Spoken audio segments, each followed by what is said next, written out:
غصہ آپ کا مسئلہ نہیں ہے، آپ کا درد بول رہا ہوتا ہے۔ ہر بات پہ غصہ کیوں آ جاتا ہے، جانیے اس ویڈیو میں۔ میں ہوں انیتا یعقوب اور میں ہوں کلینیکل سائیکالوجسٹ۔ آج ہم جانیں گے کہ اینگر یعنی غصہ ہمیں کیوں آ جاتا ہے اور اس کی کیا وجوہات ہوتی ہیں۔ اکثر اوقات ایسا ہوتا ہے کہ ہم جب زندگی گزار رہے ہوتے ہیں تو بہت سی تلخ یادیں ہوتی ہیں، بہت سے منفی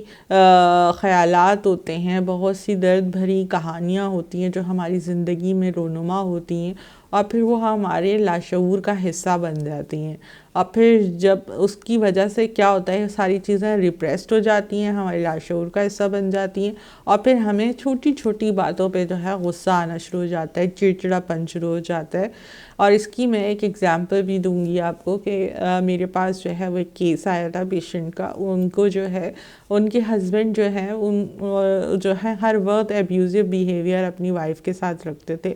تو وہ برداشت کرتی رہتی تھیں اور بہت اچھے طریقے سے رہتی تھیں اپنی ینگ لائف میں۔ انہوں نے بہت پیشنس کے ساتھ اپنے ہسبینڈ کے ساتھ کوآپریٹ کیا، ان کے رویے کو برداشت کیا۔ وہ ہر وقت ان کو جھڑکتے رہتے تھے، غصہ کرتے رہتے تھے،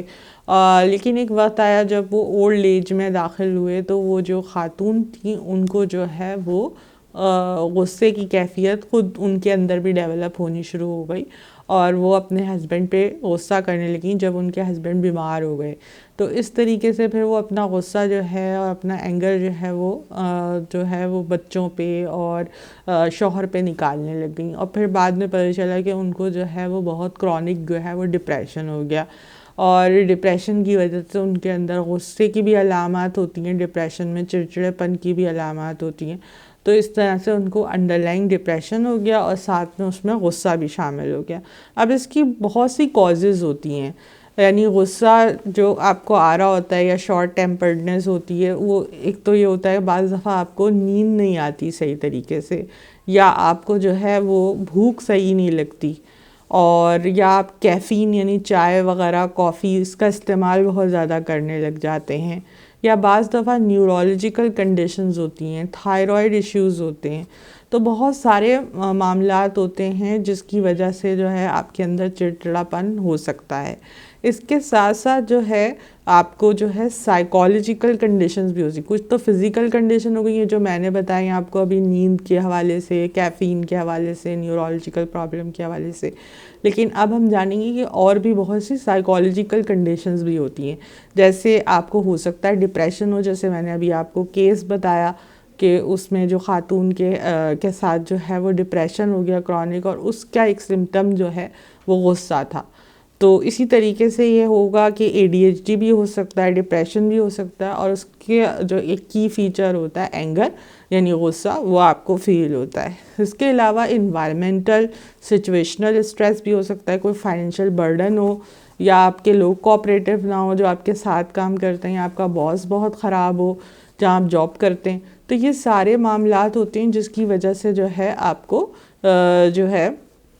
غصہ آ سکتا ہے۔ اب ہم جانیں گے کہ وہ کون سی ٹیکنیکس ہوتی ہیں جس کے تھرو ہم جو ہے غصے پہ قابو پا سکتے ہیں،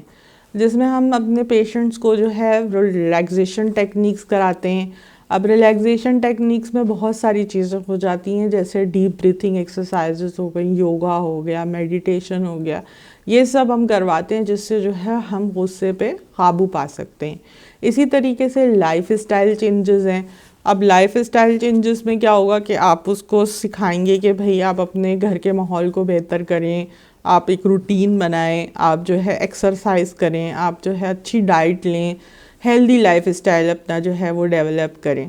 اس کے ساتھ ساتھ ہم یہ بھی سکھاتے ہیں پیشنٹ کو کہ آپ اپنی سیلف اویئرنیس کو بھی جو ہے وہ ڈیولپ کریں، یعنی آپ کو پتہ ہو کہ وہ کون سی وجوہات ہیں جس پہ آپ کو غصہ آتا ہے، تو آپ ان کو انالائز کرنے کے لیے دیتے ہیں، اسسمنٹ کرنے کے لیے دیتے ہیں کہ آپ جانیں کہ غصہ آپ کو کن وجوہات پہ آتا ہے، وہ کون سی سچویشنز ہیں یا کون سے ایونٹس ہیں جس میں غصہ آتا ہے۔